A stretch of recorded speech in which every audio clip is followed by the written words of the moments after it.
I'm Agnes Keating. I'm with Newport Polo, and we're here today to present Beach Polo, which is an exciting addition to the Newport Winter Festival. And what we'd like to do is bring people outdoors and experience what is otherwise a summertime spectator sport and enjoy it here in this beautiful natural setting on the beach in this great weather. The horses are going to be excited because they've been riding indoors all winter, so they're fit and conditioned, but there's nothing quite like getting out into a huge, broad expanse and really being able to turn loose and fly.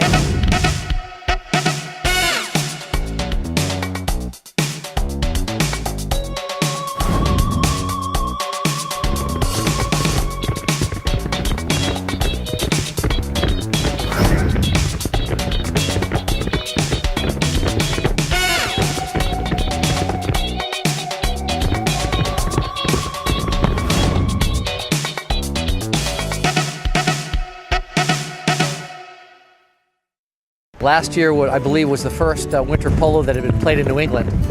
And the winds one day were blowing 25 knots.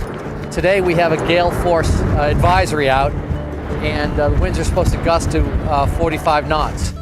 So you can see it's a very beautiful day. The sun is out, but the wind will be very interesting to see how the horses react today. You have less room. The horses sink a little bit in the sand. Sometimes the ball gets lodged more in the sand. It's certainly the cold and the wind. Many of us couldn't feel our hands at all, never mind our fingers after the first chukker today. This is part of the Newport Winter Festival, which has over 150 very exciting family-oriented and fun events for this weekend all the way through next weekend. So we're kind of launching it this weekend, and we're glad to be a part of it. It's just something you don't see every day, certainly not on the beach like this. We're all used to coming down here and laying out a blanket.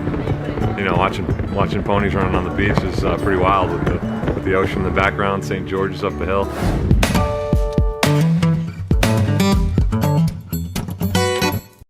In 1990, we started coming to Glen Farm and building the field. In 1992 was our first international match. This summer, we will be hosting our 20th anniversary season of the Newport International Polo Series. So we're very excited to have some countries making their debuts, including Brazil and Kenya. Ireland, which is their 20th year. They were the first team to ever. First team. First team to ever come. England, Jamaica. Chile will be our guest of honor at the International Polo Charity Ball in August. And Scotland and Egypt will all be joining us this summer for a really great celebration. The camaraderie is the most fun. We travel internationally. I've played in many countries around the world, and the camaraderie with our fellow players around the world is just a really magical part of the sport.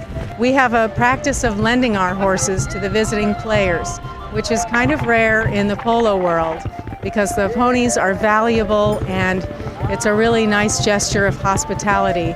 And it shows what great horsemen these visiting teams are, that they can get on a horse that they really are mostly unfamiliar with and be able to go out there and compete at a very high level and ride like the wind. We don't bring our horses with us. We play the horses that are given to us generously by our compatriots wherever we're playing.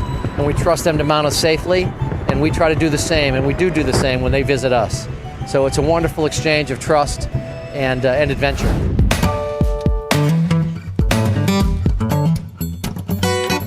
There's two types of polo. There's grass polo and there's arena polo. And today is kind of like a combination of both. The rules of polo kind of boil down to the ball making a line of play that the players are really not allowed to cross. As each time the ball is hit, it makes an imaginary line in space. And you have to approach the ball and play it from the side of the line that you are on. Ball is thrown in at the center field. Players try to drive a ball that's halfway between a baseball and a softball through a 25-foot wide goal that it has infinite height. So in other words, you can hit it as high as you want. It may appear to some people that it's chaos out there, that we're all just going after the ball, but it's really not. It's really, there's a method. You know, the number 1 is supposed to be in front and the number 3 in the back. Everybody's included. Every player is critical. You can bump into the other players and ride them off the line. You can hook their mallet. The players play right-handed, but they can play on either side of the horse, forwards or backwards, while they rein with their left hand. The way to properly hit a ball is to be out of the seat. So you rise up and you turn your body this way so you can hit it correctly. We're playing on the beach, so we're modifying the rules. Plays a lot like arena polo, which means there's 3 to a side. Outdoors, it's 4 to a side. You play on 9 acres, which is 9 times the size of a football field, and there's actually only 4 players on each side, which is kind of amazing when you think about it. We don't want to play on a full-size, what would be a grass field, out here on the beach, because that's just too big of an arena for spectating today. There are no goaltenders in polo because polo is a dynamic game, and these horses weigh 1,000 pounds, and we're coming down at speed. The rules are designed to prevent anybody or anything from getting in front of another player, as to prevent injuries to the horses and players. The most important rule is that you can't cross the line of the player of the ball. If the ball is traveling in a direction, the player has the right to follow that ball in that direction without having to look up and make sure somebody didn't cut across in front of them. That being essentially for safety reasons. And that is the biggest rule in polo, and then there are a variety.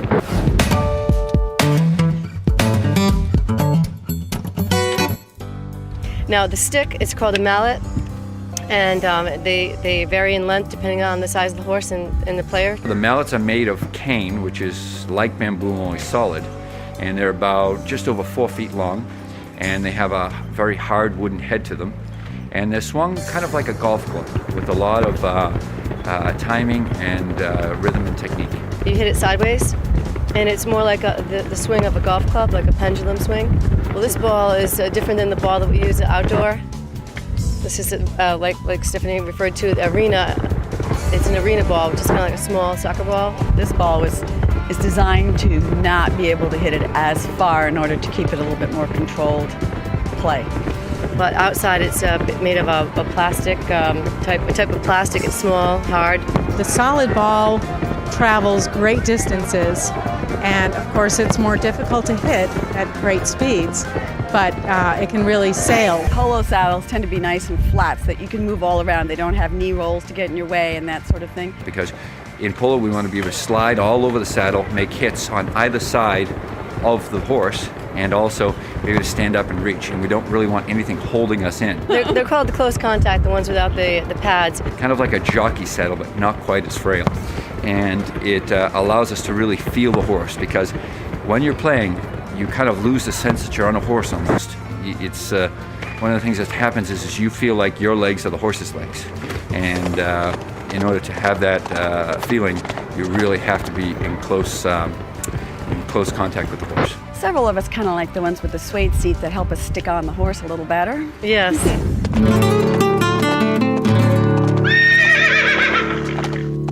These are full-size horses, yes.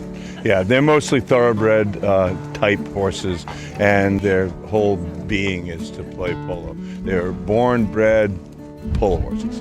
They've been trained that way, and that was their thing. Polo ponies actually came from early in the turn of the 19th century, when everyone rode little horses. Because in the 1800s, late 1800s, when polo was started, all of the horses, the larger size horses, were a requisition for military use. So the only horses that were available for sports were the ones that didn't make it, and they were ponies. We've kept that term, but a pony is a horse that stands 14.2 or shorter. Anything above 14.2 is technically a horse. But as the sport evolved, it became a much faster sport and required a larger, faster horse. There's a handful of really fantastic polo ponies that are 14.2, but most of them are over 15 hands, 15.2, 15.3. Many of them are thoroughbreds, but we have a friend in Jamaica whose horses are a thoroughbred Arab cross, so it depends on what your preferences are. They obviously are all different. They have different personalities, different moods. They do, well with different people. You play 3 times a week, but you work them the rest of the time. Traditionally, the horses get one full day off, which is Monday, generally speaking, to just little downtime, a little relaxation. Otherwise, you spend the rest of the time. It's very important that the polo ponies stay fit for their safety and for their health. It's like if I gave you a shot in the arm and you could run 40 miles an hour and had the mass of 1,000 pounds. That's kind of fun. But there's also this complex game of chess, so that once you get past the part of I hit it backwards, I hit it forwards, you're playing with 4 players and you're playing a chess game, a dynamic 40-mile-an-hour chess game with, without machines to propel you at 40 miles an hour. It's another living creature which you have to be able to communicate with. So not only do I have human teammates, I have equine teammates that I have to be able to communicate with and work within their abilities. I saw a match 30 years ago and was enthralled with it, and started taking lessons a couple of weeks later. Most important is dedication. You have to be really dedicated to it. It takes a while. It takes at least a year to practice the sport to become somewhat competent on it. It takes a type A personality. You want to be very focused and very driven. It's nothing you see on television. When you're clicking through looking for a sport to watch, you never see it. So it's just unique. I mean, there's nothing like traveling at 30 miles an hour on a horse and hitting a ball through the uprights. It's very exciting. When I first started, I noticed these guys who are older, in their 60s. I don't think that's that old now, but these guys who are older, some going into 70s, who are practicing every day. In other words, these guys were theoretically at the end of their career in polo, wanted to get better every day, and that's just the type of person that's attracted to polo.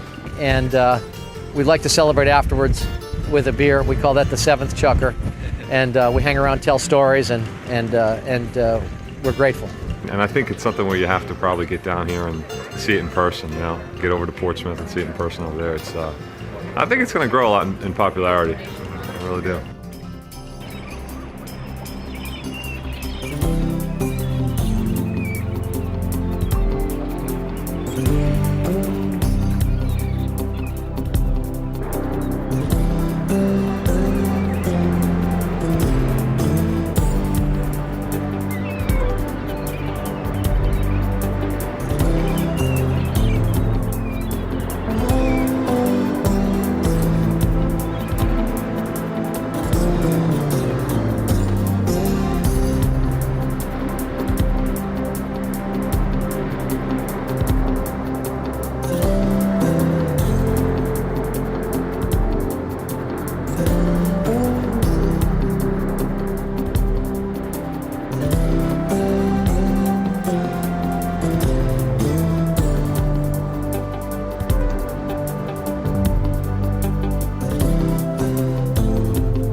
My name is Dave Markell. I'm the manager of Newport International Polo, and I'm the head umpire for the series. And my name's Ted Torrey, and I'm a member of the Newport International Polo Club, and I'm the head umpire for the series. No.